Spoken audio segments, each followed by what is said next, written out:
Velkommen også til de 12 byer rundt omkring, som er med til den her sammensending, og som også skal være med til debatten. Jeg hedder Niels Krause-Kjær, og jeg skal stå for debatten nu her de næste lige godt 40 minutter.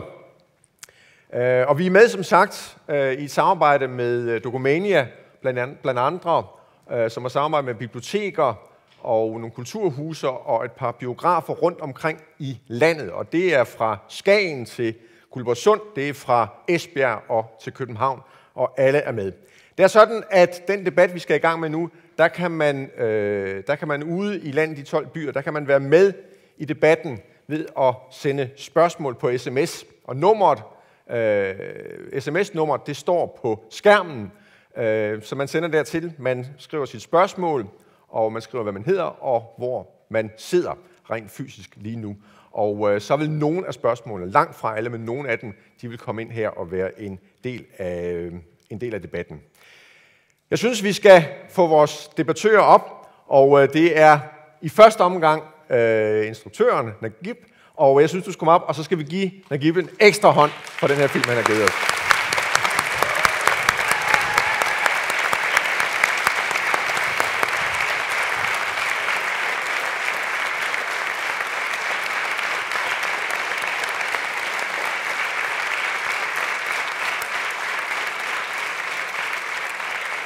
Og så skal vi også byde velkommen til Mads Silberg, som er kaptajn i hæren og som har været i Afghanistan.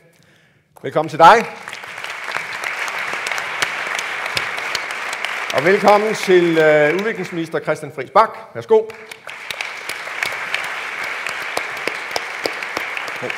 Og velkommen til forfatter Carsten Jensen. Værsgo.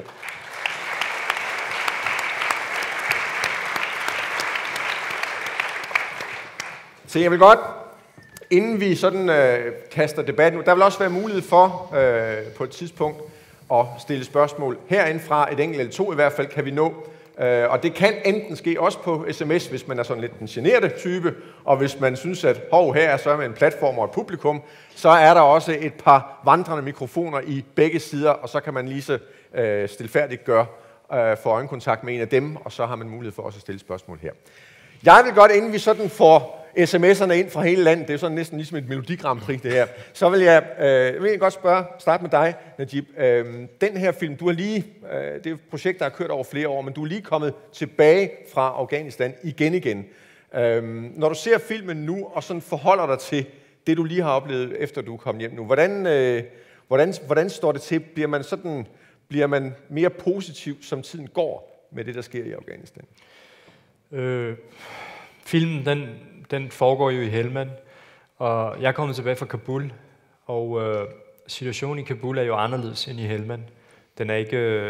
Situationen er ikke lige så problematisk, i hvert fald konfliktmæssigt, men i forhold til for eksempel fattigdom, altså den dokumentar, jeg arbejder på, den handler om internt fordrevne flygtninge, og der er situationen desperat, altså blandt de mennesker, som jeg mødte der, fordi der er altså nogle steder, hvor konflikten ligesom er blevet roligere, men samtidig er der så andre steder, hvor konflikten den blusser op i stedet for. Så det er en meget ustabil situation, og der er en spændt atmosfære blandt afghanerne lige nu, og de er sådan meget afventende i forhold til, hvad der kommer til at ske de næste par år. Var det sværere at få lavet den? Det var jo helt tydeligt, at der var specielt nogle af kvinderne, at det var svært at få dem kan man ligesom til at turde bidrage. Var det sværere at lave den her film, end du havde forestillet dig? Eller var det lige præcis så besværligt, som du havde regnet med? Altså, når man laver dokumentarfilm, så bliver man altid overrasket. Det er altid sværere, end man havde forestillet sig. Og det er så lige meget, om man laver en dokumentar om konflikten i Afghanistan, eller om det er nogle skatere i København. Så kommer man ud for nogle udfordringer. Og oftest er det udfordringer, der har noget med de medvirkendes situationer at gøre, og deres privatliv også, og i det her tilfælde, altså privatliv kontra sikkerhed osv. Så ja, jeg blev overrasket over, hvor svært det var, og hvor mange logistiske problemer der også var. Og udfordringer, kan jeg sige til publikum, udfordringer, det er nydansk for problemer. Christian Friis Bach, nu har vi lige i den her uge, har der været besluttet i Folketinget, at nu sådan, har vi fået sat nogle datoer på tilbagetrækningen, og også sådan på, hvad der skal ske af bistandsprojekter fremover. Når vi nu har besluttet os for, at vi trækker os tilbage, okay, næsten sådan spørge lidt polemisk, og måske også med risiko for at ødelægge den gode stemning, betyder det så, at vi har vundet krigen? Nej, det tror jeg ikke, man kan sige. Jeg tror ikke, der er nogen, der har vundet krigen. Og det er jo altså jeg synes, jeg synes, det er en fantastisk film. Den er stærk, den er sørgelig, den er smuk, den er sjov, og sådan tror jeg, det er i Afghanistan. Og det er rigtig svært, og det vil det blive ved med at være i rigtig lang tid. Man kan sige, Taliban har heller ikke vundet krigen, og man kan, hvis alle de meldinger, man får nu, siger jo også, at Taliban erkender, at de heller ikke kan vinde krigen. Og det gør jo, at de har tilnærmet sig nogle forhandlinger, og der er sket endda noget i de sidste uger her.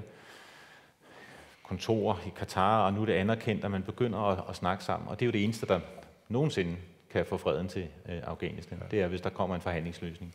Så der er ikke nogen, der har vundet krigen, og det er jo det billede, som vi også ser. Men forhåbentlig kan vi vinde freden og få gang i nogle af de ting, du også ser i filmen. Man ser de børn, der bliver vaccineret, og børnedødeligheden er faldet til det halve, hvis man skal tro på de tal, og de er selvfølgelig svære at måle. Vi ser de børn, der rigtig gerne vil i skole, og det er der nu 7-8 millioner børn, der kommer, og der var måske 1-2 for 10 år siden. Og vi ser også, at der er aktivitet i Lashkar, en af de sværeste byer, men der er også et marked, og der er folk, der kører og handler og har gang i en økonomi. Så der er det hele i Afghanistan. Det smukke, og det sørgelige, og det svære, og det sjove. Mads Silberg, du var måske i nærkontakt med noget af det sørgelige også i Afghanistan. Du var som kaptajn i hæren, du er stadigvæk i hæren. Du var afsted i 2010, må man sige, på et tidspunkt, hvor det gik rigtig skidt derovre, måske især for de danske soldater. Du var på et hold, det var to af dine kammerater, der blev dræbt over halvdelen af jeres af dine soldaterkammerater blev såret i løbet af den tid, I var derovre. Du kom hjem sådan, måske sådan lidt dansk svar på USA's, uden sammenligning med USA's John Kerry, der tog afsted til Vietnam og kom tilbage og var kritisk over for den krig, han var taget afsted til. Du kom også hjem og var kritisk over for det projekt, I var blevet sendt afsted med, og det har du også ytret dig om. Når du ser den her film, er der så noget af det, som du ser her, som man som soldat kom til at opleve? Eller levede I fuldstændig afsondret fra det her sådan mere dagligdagsliv med de trængsler, der nu er i Afghanistan? Altså, jeg har også oplevet det fra den anden ende af geværløbet, kan man sige. Jeg har været med til at trykke på aftrækkeren, bogstaveligt talt også. Nu skal jeg sige, jeg var oppe i Armadillo-lejren og på det sidste hold, som fungerede deroppe fra. Og vi så det på den måde, at når vi gik på patruljer, jamen, så tog vi kampen med os. For det provokerede jo, at der skulle ske et eller andet, og langt de fleste gange, jamen, så blev der også kamp, når vi gik på patruljer. Og vi mødte jo lokalbefolkningen som regel, fordi at de så, vi kom, og så pakkede de deres harpenkutter, deres kvæg og deres kvinder og deres børn, og så forlod de området. Og jeg siger, at jeg skulle fungere som CIMIC-officer dernede, det vil sige, at min primære opgave var at have den interaktion med de lokale, som vi nu skulle. Ja. Så det var en svær opgave. Carsten Jensen, du har om nogen været kritisk over for det her projekt, altså vores involvering i Afghanistan. Når du ser en film som den her, har du så ikke lyst til at sige, at vi skal da hjælpe de mennesker? Jo, men jeg har også lyst til at sige, at det har vi forsøgt på i 12 år, eller vi har hævdet, at vi ville hjælpe dem. Men det vi har gjort, det er, at vi har ført krigen tilbage til deres land. At den mangel på stabilitet, vi hele tiden taler om i Afghanistan, og som vi synes er så trist og tragisk, jamen den er vi jo årsagen til. I vores fodspor, der følger der hele tiden krig og sammenstød. Og den genopbygning, som vi roser os af, det er jo meget få og fattige resultater, vi har opnået i forhold til de enorme investeringer, der har været. De astronomiske summer, der er brugt. USA alene har brugt 90 milliarder dollars i udviklingshjælp i Afghanistan. Det er den største sum, USA har givet siden 2. verdenskrig til et enkelt land. Og alligevel er Afghanistan stadigvæk blandt verdens 3 fattigste lande. Og det skyldes måske også, at den astronomiske sum, som jo i danske kroner svarer til 0,5 billion kroner, det er, hvad USA er årligt har brugt på krigsførelsen under den såkaldte Search, der stod på i 3 år, fra 209 og frem til sidste år. Ganske kort, inden vi går i gang med spørgsmålene fra rundt omkring fra. Hvad er så din løsning? Det er vel ikke, at vi så ikke skal blive ved med at give støtte nu her i årene fremover, som det lige er blevet besluttet i Folketinget, eller hvad? Det er jo, at hvis vi skal give støtte, skal det jo være under nogle helt andre betingelser og vilkår. Hele måden, vi har givet støtten på, må gentænkes. Fordi en anden ting, vi hører om, og det bliver udtrykt med store beklagelser, og det er jo, at Afghanistan er et af de mest korrupte lande i verden. Kun Nordkorea og Somalia, som vi knap nok kan kalde et fungerende land, er mere korrupte. Men det skyldes jo de samarbejdspartnere, vi har valgt os. Hvis man nu forestiller sig det oversat til danske forhold, så valgte vi i Afghanistan at samarbejde med de afghanske paralleller til Hells Angels og Bandidos. Og så taler man hele tiden om, at man ikke forstår den korruption, men nu vil Jønke også forbedre sig. Gud vil han der ej. Så længe vi har de samarbejdspartnere, og den regering, der sidder i Kabul, er jo fuldkommen utroværdig. Yes. Og altså uopretteligt korrupt. Uopretteligt korrupt. Yes, nu går vi i gang med nogle spørgsmål fra rundt omkring i landet. Og det første, det er fra Svend Erik fra Nationalmuseet her i København. Og han spørger, hvad betyder filmens indhold for et andet syn på at styrke den internationale støtte til civilsamfundet i Afghanistan? Og det kan man se, det er sådan lidt i forlængelse af lidt det, du var inde på, Carsten, og også det, du var inde på, Christian Friis Bach, altså det med støtten til civilsamfundet i de kommende år. Hvordan når man ser en film som den her, kan den så bidrage til en styrkelse af det, og på hvilken måde i givet fald? Jo, vi støtter civilsamfundet, kvindeorganisationer, menneskerettighedsorganisationer, en stribe civilsamfundsorganisationer i Afghanistan, som er blevet stærkere og stærkere. Jeg har mødt dem i Afghanistan og i resten af verden til konferencer, og de er stærke, og de taler afghanernes sag. Men vi skal også have den regering til at fungere, og det er jo rigtigt, at den regering er præget af store problemer, og at der er korruption i Afghanistan, ingen tvivl om det. Men som vi hørte i den dialog, der var med ambassadøren, hjælper det, hvis I amerikanere, var det så der, bare går udenfor og laver jeres egne projekter? Er det det, der redder Afghanistan? Og det er det ikke. Så kan vi være sikre på, så får vi aldrig en velfungerende stat. Og derfor vælger vi en strategi i Afghanistan, hvor vi arbejder ind igennem en regering og en stat, og prøver at få den til at levere nogle helt konkrete ydelser til en befolkning i skoler og sundhedsklinikker. Fordi så får du skabt en livline imellem den befolkning og den regering og den stat, der i sidste ende skal fungere i Afghanistan. Og det er i højeste grad lykkes, hvis du ser på, hvad der var for 10 år siden. Ikke at det er nemt, men hvis du spørger afghanerne, hvad synes I, der er blevet bedre, jamen så er det den skole og den sundhedsklinik, som vi ser i filmen. Det er det, de tror på, og det skaber den livline. Og ja, der er korruption, men der er altså også sket utrolige ting i forvaltningen af pengene. For 10 år siden, der havde Finansministeriet en computer og en telefax. I dag er der elektronisk udbetaling af lønninger til 100.000 af medarbejdere i Afghanistan. Og så kan man spørge sig selv, vil de medarbejdere tilbage til Taliban? Nej. Når vi taler om den her livline, og så har jeg et spørgsmål her fra Bo Jørgensen i Aarhus, og det er nok både til Mads og Najib, så kan vi lige tage den derfra. Vi starter med Mads. Og spørgsmålet fra Bo Jørgensen, det er, hvorfor er de civile så trætte af ISAF, som det fremgår, for eksempel i starten, hvor de diskuterer, om de kan stjæle fra soldaten? Burde de civile ikke være glade for ISAFs tilstedeværelse? Mads, vi kan starte med dig. Altså, mødte I alt overvejende civile, der var glade for, at I var der? Nej. Vi mødte søde og venlige og høflige civile, som var høflige over for os, men de var ikke glade for os, fordi som jeg sagde før, jamen så, når vi kom, så kom der også ballade. Og pludselig så har vi opført os hamrende utroværdigt på den måde, som vi opererede nede lige præcis det område, hvor jeg var. Altså, da vi har faret op og ned i øvre Upper Gresk Valley, som det hedder, det sted, hvor vi har haft ansvarsområde. Først den ene vej, og så den anden vej. Så de har følt, at de har været i sikkerhed, fordi vi har været der, men så har vi ligesom vendt næsen den anden vej, og så har vi forladt den. Og så har de så ikke været i sikkerhed mere. Når du siger utroværdigt, altså at I opførte jer utroværdigt, på hvilken måde? Jamen ikke lige præcis mig og mine kolleger, som jeg var sammen med, men i det hele taget de internationale styrker. Vi kunne ikke garantere deres sikkerhed. Altså så har vi kommet ind til at sige, okay, nu vil vi gerne være i det her område. Vi vil godt være med til at hjælpe jer. Jeg var CIMIC-officer for eksempel, så jeg skulle tilbyde dem alle mulige projekter og ting og sager for at få gang i lokalsamfundet igen, ikke? Få skabt noget governance, som det hed med et smart ord. Og det troede de bare ikke på. Altså, jeg havde intet, som jeg kunne tilbyde dem. Og så skifter vi jo hver halve år, skifter vi nye soldater, hele banden på en gang. Og der går altså rimelig meget know-how tabt. Så lige præcis de der 2 englænder, som stod og holdt det foredrag for den der forsamling, vi så, jamen det er den samme tale, som de bare hører. Så hver halve år, så kommer der en ny simigidiot. Det var sådan en, som jeg var, ikke? Og jeg lagde ud, jeg havde sådan en tale selv, men jeg skulle fortælle, ikke? Og lynhurtigt kan jeg godt se, jamen hold nu op, mand, det har de jo hørt de sidste 8 gange, ikke?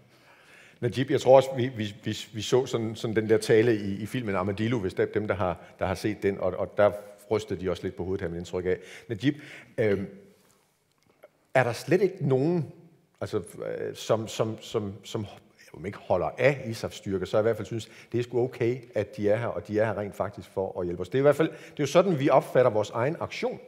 Ja, altså, der er 2 ting i det her. Den ene ting, det er, at altså, de modstandere, som man er oppe imod i Afghanistan, det er guerillasoldater. Og guerillasoldater, de kamuflerer sig selv. De ligner civilbefolkningen. Så vi har nogle styrker, som kommer fra Vesten til en fremmed kultur. De ved ikke, hvem fjenden er. De kender heller ikke de uskrevne regler osv. Og der opstår meget let en paranoia. Når den her paranoia den opstår blandt soldaterne, så opstår den også blandt de civile.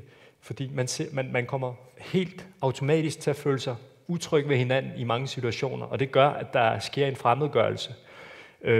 Og der er en utryg stemning. For eksempel, når ISAF kører på vejene og beder alle biler om at køre til side, og hvis de ikke kører til side, så risikerer de konsekvenser. Og det kan jo være varselsskud i mildeste fald, og i værste fald kan det resultere i, at man kommer til at skyde folk, fordi de kommer lidt for tæt på en, fordi man fejlagtigt opfatter dem som en trussel, altså hvis det ikke er en trussel. Så guerillakrigsførsel, jo længere tid man fører den imod en fjende, som ligner de andre, som ikke ligner en selv, altså det har vi set igennem verdenshistorien. Der er ingen andre veje end fiaskoen. Man har lidt indtryk af, en af personerne i din film, ham som går meget op i sin hårfrisyre og i starten, og sådan næsten leger studievært, kan man se flere gange. Han slutter jo til sidst af med at sige, at jeg har lavet noget samarbejde med de danske styrker, og det har man opdaget, og nu er mit liv i fare. Er det sådan nogen som ham, der er med til at gøre, at der ikke er noget, altså ikke nogen tiltro til, at de internationale styrker kan gøre noget godt, fordi hvis man overhovedet nærmer sig dem, så bliver man outet. Altså, det er en del af forklaringen, ikke? Altså, en del af forklaringen, det er også, altså, som Mads gav et eksempel på, der er nogle soldater, der tager ud, og så siger de, at de er i gang i en offensiv, og nu vil de fastholde det her område, og nu skal I samarbejde med os, fordi vi har indtaget det her område, og vi skal nok blive her forever nærmest. Altså, vi skal i hvert fald blive her, indtil fjenden ikke kan gøre noget. Og de løfter, dem bryder man. For eksempel i Musa Karla, hvor der var danske soldater oppe i Nordhelmand, der lovede man dem at blive. Man fik så ikke særlig meget opbakning, skal det siges, for civilbefolkningen. Men lad os bare sige, at der var nogle få, der måske viste tiltro til de danske og britiske soldater, og så sagde, okay, vi hjælper jer. Men så bliver de så efterladt, og efterfølgende har der så været rygter om, at der er nogen, der er blevet henrettet på grund af det. Jeg skal ikke kun sige, om de rygter de holder, men de er i hvert fald rygterne er blevet citeret i britiske og danske aviser. I Gereshk, altså i Armadillo-området, er det jo den samme historie. Altså vi ser det jo i Armadillo-film, hvordan de går ud og siger, I skal hjælpe os, I skal fortælle os, hvor fjenden er. Og efterfølgende, 1,5 år efter, altså den film blev lavet cirka, jamen så er man ude af Armadillo-området. Så de stoler ikke på os? Nej, de stoler ikke på soldaterne. Altså en ting er frygt, altså, og den her fremmedgørelse, at det er svært for folk ligesom at arbejde sammen, på grund af, at guerillakrigsførsel fører bare til sådan nogle tilstande, når der kommer soldater fra vidt forskellige lande til fremmede himmelstrøg. Den anden ting, det er simpelthen, at man bryder sine løfter. Man siger, at man gerne vil gøre et eller andet, men man fører det, ikke løfterne til dørs. Og man har gjort det overalt i Afghanistan. Jo. Det er jo ikke kun i danskernes område. Det sker jo hele tiden, hver dag i Afghanistan, så man er virkelig utroværdig derovre. Carsten? Ja, der er jo en meget interessant tale i filmen, og det er, hvor vi hører provinsguvernøren tale til de lokale bønder. Og det er helt tydeligt, at de 2 britiske officerer, der lige har opfordret dem til at hjælpe med at skabe et meget bedre Afghanistan, at de fatter ikke et ord af, hvad han siger, for så vil de blive dybt chokeret. Han står nemlig ikke bare og opfordrer til en ekstrem udgave af vold. Skyd på alle fremmede. Spræng husene i luften, hvis I har mistanke om, at der bor fjender af regeringen. Og så fortæller han dem, at alle jer, der bor uden for byen, I vil uanset om I har lovligt krav på jeres jord, få den konfiskeret, den tilhører nu regeringen. Jamen, det er jo en forbryder, der står og taler. Og der er ingen tillid til regeringen i størstedelen af den afghanske befolkning. Og den scene illustrerer hvorfor. Så har udviklingsministeren en solstrålehistorie fra Kabul om en fra Finansministeriet, der har vist ham en computerskærm, hvor det fremgår, at 100.000 får deres løn udbetalt, som de skal. Der er nærmest socialdemokratiske tilstande. Og det er da muligvis rigtigt. Jeg ved jo ikke, om det har været i udviklingsministerens inden for hans muligheder at kontrollere, om lønnen så faktisk nåede andre steder hen end skærmen. Men sagen er jo, at ja, der er der nogen, der har glæde af vores tilstedeværelse, og det er den nye fremvoksende middelklasse i storbyer som Kabul og Herat. Men på landet er forholdene kaotiske og lovløse. Og det vi har blandet os i og fortsat er part i, det er jo en borgerkrig. Og det er det, der er det tragiske ved vores indsats, at vi har valgt en partner, som jo er uden troværdighed i største delen af den afghanske befolknings øjne. Christian, glæder du dig over små lommer af socialdemokratiske tilstande i Afghanistan? Altså et hvert forsøg på at sige noget positivt om Afghanistan bliver Carsten Jensens vågen altid til en solstrålehistorie. Og man må sige, altså 7 millioner børn, det er en del historier i hvert fald, som kommer i skole. Og 80% der nu kan komme på en sundhedsklinik, og det var måske under 10 for 10 år siden. Og ja, et finansministerium, som udbetaler løn, og det kontrollerer man, og man har faktisk lige haft i gang med hele politiet og kontrollerer nærmest hver eneste lønudbetaling for at finde ud af, hvor det var galt, fordi der var korruption i udbetalingerne til politiet. Og det har man undersøgt, og meget nøje, og det var et problem. Det var ikke verdens største problem. Der var rigtig mange politifolk, der også fik deres løn, og derfor der er mange solstrålehistorier, og der er mange rigtig dystre historier. Det vi ser her, det er jo Helmand. Det er det sværeste sted. Det er et af de aller værste og mest usikre områder. Jeg var i Baltprovinsen før jul her, og der kunne man gå rundt uden sikkerhedsvest og tale med folk og besøge skoler med piger, der sad og drømte om at blive læger og sygeplejersker og alt, hvad de nu drømte om, og som ikke havde en chance for at komme i skole for 10 år siden. Og du kunne tale med landmænd og de flygtninge, som har det rigtig hårdt deroppe også, fordi de har intet at lave, og de er droppet i sådan et område, hvor de nu hænger i dyb frustration. Så der er alt i Afghanistan, men der er, hvis du spørger folk, så siger de, vi er bange, og vi frygter, at når de udenlandske tropper tager væk, så er bange for, at der sker et tilbageskridt. Ikke nødvendigvis Taliban, men nogle gange siger de Taliban i os selv. Det er der frygten i virkeligheden kommer fra, at der sker et tilbageskridt for kvinders rettigheder og for de fremskridt, der ellers er nået. Det er de bange for. Så på den måde er der jo også mange, der sætter pris på, at tropperne er der. Men når du så spørger dem, men hvad har I oplevet, så siger de, at det her land er helt anderledes, end det var for 10 år siden.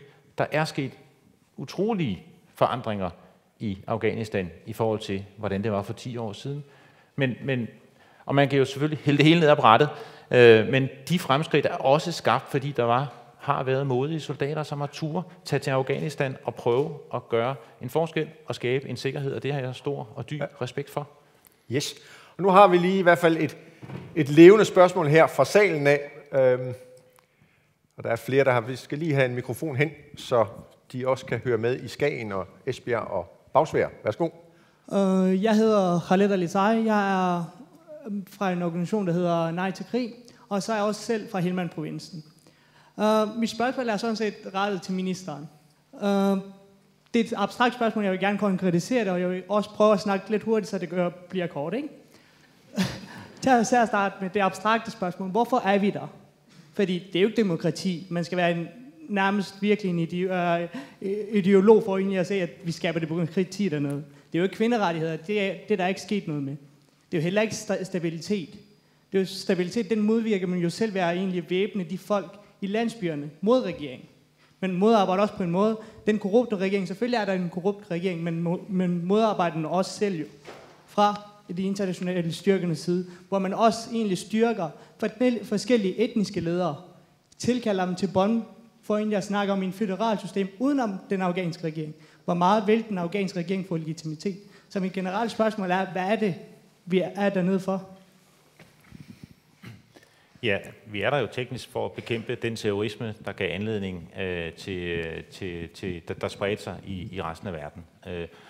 Og de mange tusind terrorister, der blev trænet i Afghanistan. Og det er jo derfor, man sådan rent, kan du sige, folkeretligt er der. Og det er der jo så, der er sket en forbedring, og de terroristtræningslejre er der ikke mere.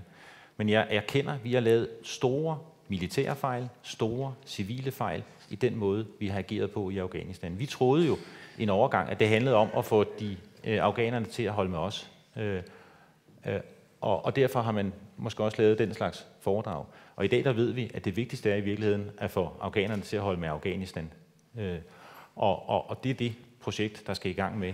Vi troede, at vi var der for at måske at beskytte resten af verden, og vi ved i dag, at det vigtigste er i virkeligheden at beskytte afghanerne selv. Og skabe sikkerhed i de byområder, hvor størstedelen er, og skabe fremskridt, og så derfra få det fremskridt til at brede sig til resten af Afghanistan. Jeg kan godt spørge dig, Mads. Da du var dernede som soldat, altså det er jo sådan et meget klart og enkelt spørgsmål. Altså, hvad var vi der egentlig dernede for? Ikke? Var det klart, da du var dernede som soldat, sådan gik I rundt, havde I sådan en rimelig klar idé om, altså vi har så meget inden for organisationer, sådan mål og visioner og alt muligt, man skal have. Var det klart, hvad det var for et mål, man havde? Fuldstændig som ministeren siger. Vores opgave var at få afghanerne til at tro på projektet Afghanistan. Altså, min fornemmeste rolle som CIMIC-officer, det var at fremhæve distriktsguvernøren inde i Geresk og videre selve regeringen. Altså ligesom få folk til at indse, jamen, hvis I har nogle problemer, så snak med jeres landsbyledelse, som så kan tage det videre ind i distriktsrådet, som så kan tage det videre. Altså få fremmede, der skulle være et system, som de ligesom kunne henvende sig til. Og det var sådan set min fornemmeste opgave. Ja. Men det var lidt svært, eftersom at de fleste, som nu, jeg kan kun udtale mig på baggrund af de erfaringer, jeg har gjort mig i lige præcis Helmand-provinsen, de var sådan set ret ligeglade med, hvad der foregik uden for deres landsby. De var måske interesserede i, hvad der foregik fra deres landsby og så ind til markedet, og hvad der foregik inde på markedet og tilbage igen.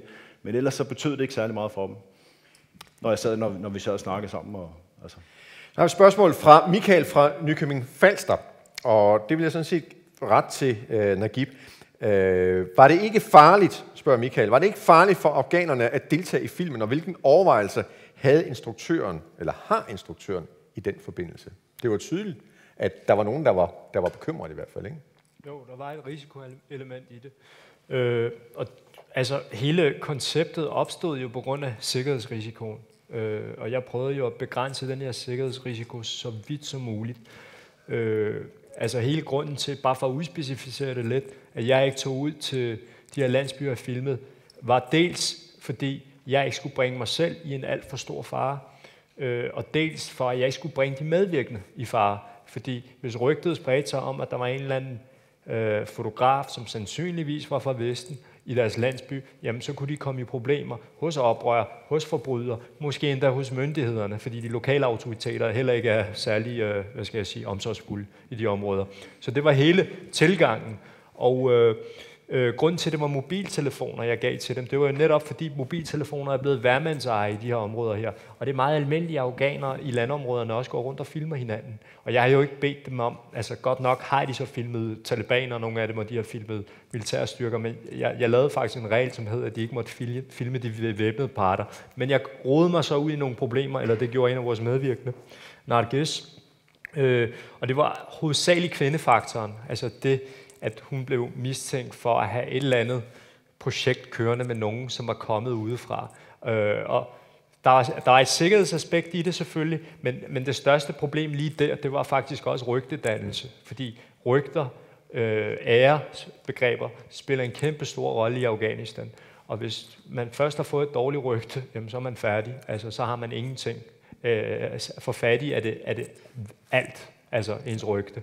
Så selvfølgelig var der et sikkerhedsaspekt i det, men i samarbejde med Stanik Zaid, den lokale journalist, og i samarbejde med andre aktører dernede, som var inde over projektet, der vurderede vi, at det var forsvarligt at lave det her projekt. Og worst case scenario var noget, vi kunne leve med, og det var ikke døden eller lemlæstelse af folk. Vi har sådan en 10-12 minutter tilbage i den her debat, og jeg synes, vi skal prøve sådan at kigge en lille smule fremad. Og jeg vil godt, der er Camilla fra Aarhus, har stillet spørgsmål, og det vil jeg er egentlig ikke sikker på, at det er mest naturligt, at det er dig, der får det, Carsten Jensen, men jeg vil alligevel give det til dig. Fordi nu har du været meget kritisk igennem mange år. Det er du selv opmærksom på. Og det har, kan man sige, et hvert samfund og en hver debat har jo brug for nogen, der er meget, meget kritiske. Men nu vil jeg se, om det er muligt at tvinge, om ikke en ja-hat på dig, så i hvert fald en konstruktiv hat på dig. Ved at lade spørgsmålet fra Camilla i Aarhus gå til dig, i hvert fald i første omgang. Hvordan sikrer vi bedst Afghanistans befolkning en god fremtid, når vi trækker de danske styrker ud i 2014? Det gør vi ved at holde fingrene væk fra Afghanistan i al fremtid, for vi har ikke gjort dem noget godt. Jamen hør det, vi lige har stået og hørt på, at vi er der for at lære afghanerne at holde med Afghanistan og lære dem at tro på sig selv. Jamen hvor nedladende kan det blive? Verdens største og bedst udrustede her, 150.000 mand under våben, har skudt 10.000 afghanere for at lære dem at tro på sig selv. Undskyld mig, altså. Det, der vil ske, det vi kan håbe for Afghanistan, det er, at den tradition for pragmatisme, der også er i Afghanistan, at den sejrer, og at man finder sammen de forskellige stridende partnere i nogle pragmatiske forhandlingsløsninger, at man får inddraget de regionale stormagter, som vi altid har holdt udenfor. Iran, Rusland, Kina, Pakistan, Indien, for på mange måder har det, der er sket i Afghanistan, været en stedfortræderkrig mellem Indien og Pakistan. Og det er dem, der skal ind på banen og i spil. Vi har lidt et totalt nederlag på alle felter. Men uanset hvad der er sket af fejl og mangler gennem de sidste 10 år, eller måske 20 og 30 år, så er konsekvensen af det, du siger, det vil nogen i hvert fald hævde, det er, jamen så er det Taliban tilbage i løbet af et år eller to. Ingen piger og kvinder i arbejde eller uddannelse, og tilbage til den situation, som der var for 15 år siden. Jamen, er du villig til at se det som konsekvens? Jamen ved du hvad, af det friløb, du har? Jeg er villig til at være realist. For nu har vi fået nok af den morderiske idealisme, der har hersket, den forløjede, hykleriske idealisme.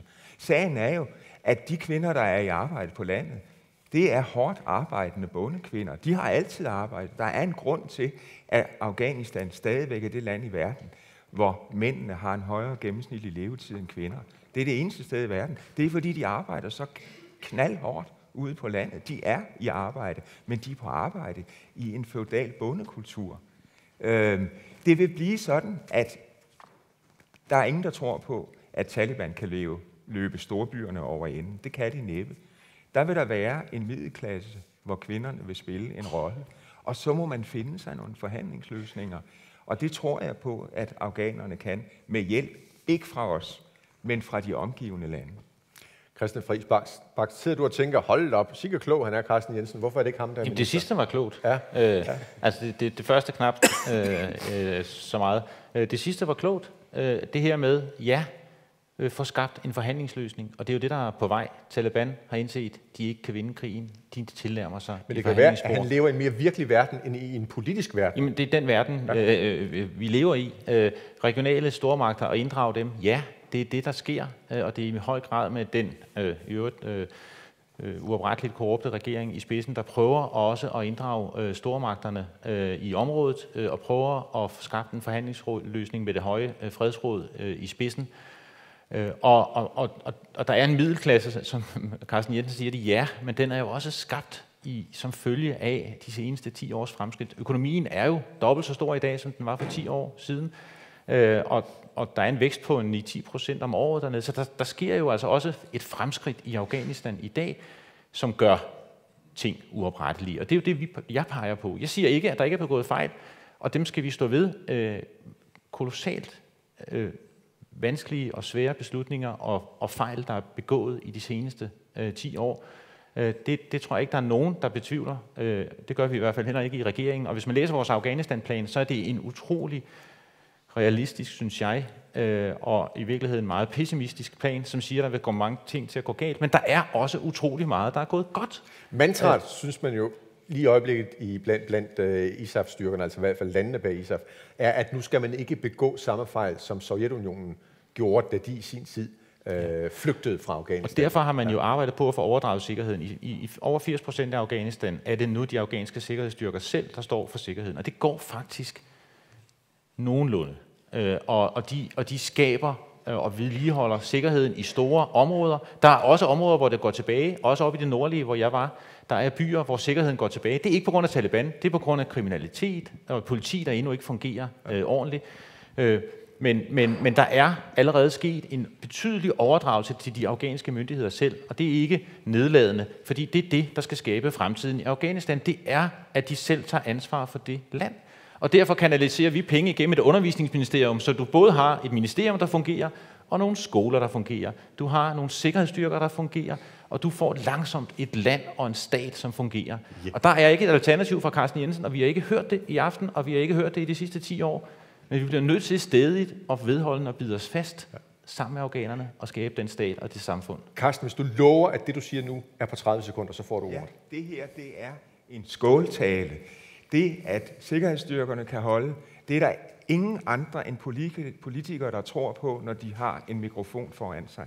Jeg står her med Forsvarets efterretningstjenestes rapport foran mig. Jeg kunne læse op fra den. Der står, at når vi er ude, så overtager oprørerne kontrollen med landdistrikterne, og jeg tillader mig at gøre opmærksom på, at 80% af afghanerne bor i landdistrikterne.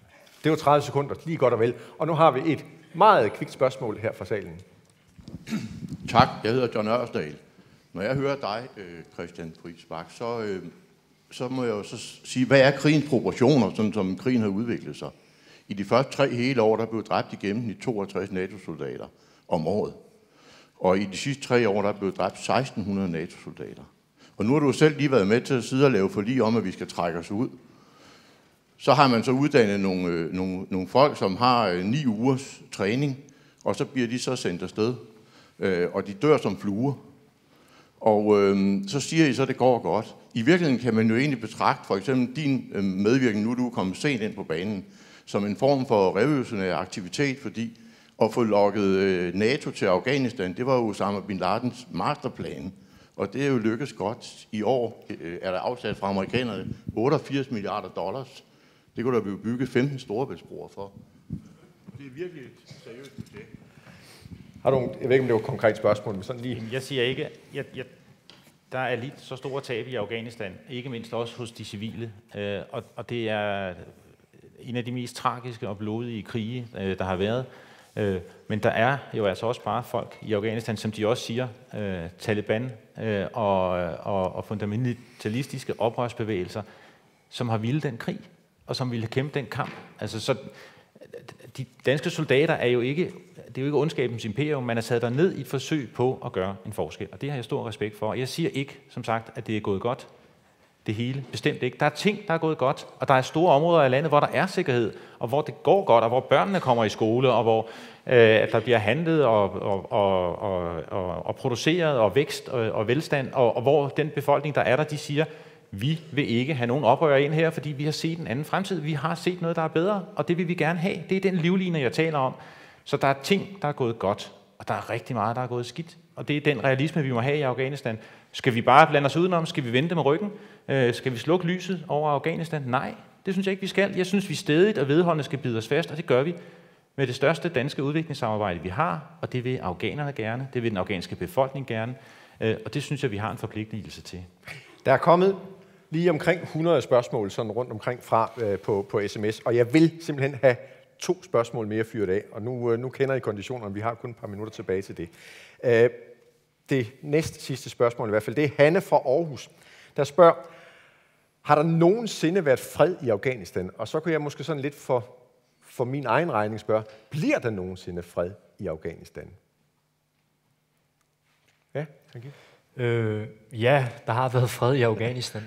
Afghanistan var et meget fredeligt land indtil den kommunistiske periode, hvor først blev kongen kuppet, og efterfølgende, så havde man faktisk også en fredelig periode, men da Sovjetunionen de invaderede landet, så startede en ond spiral, som bare fortsatte med den ene krig, der har overtaget den anden krig. Så Afghanistan var ret fredeligt, og en pointe i det, der er faktisk, at Afghanistan var ekstremt fredeligt indtil udlandske magter, de begyndte at blande sig lidt for meget i Afghanistans affære.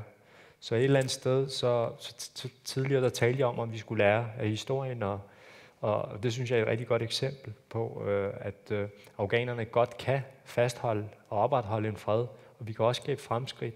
Der var også en progressivitet i nogle områder i Afghanistan. Størstedelen af Afghanistan var meget fattigt og konservativt, men der var en progressivitet, der var udvikling osv. Så Afghanistan har haft fred, og det er cirka i hvert fald 50 år, mener jeg, hvor der var fred i Afghanistan.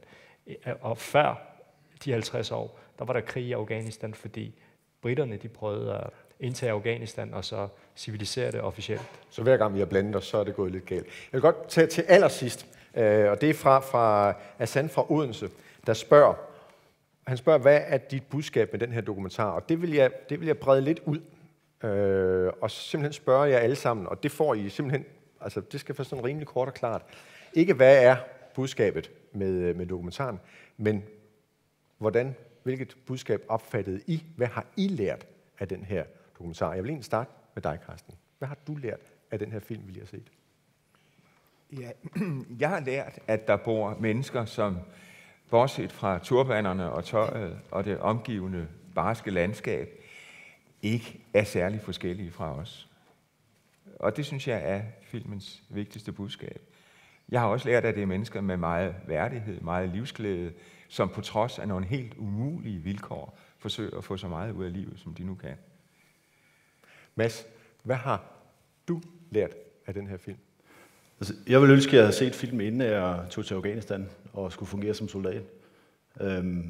Nu havde jeg rimelig kontakt med civilbefolkningen i forvejen, men jeg har set, hvad der foregår omme bag murene, og set børnene lege og hygge sig, og de har et liv. Og det har jo sat den verden, som jeg har oplevet, i noget perspektiv i forhold til den verden, som de lever i, fordi de der granatnedslag, som de sad og rystede over, når jeg hørte dem, hvis jeg var i kamp, jamen, så var det en dejlig lyd for mig, fordi så betød det, at dem, som lå og skød på mig, at de højst sandsynligt blev dræbt, eller de i hvert fald ikke havde lyst til at skyde mere.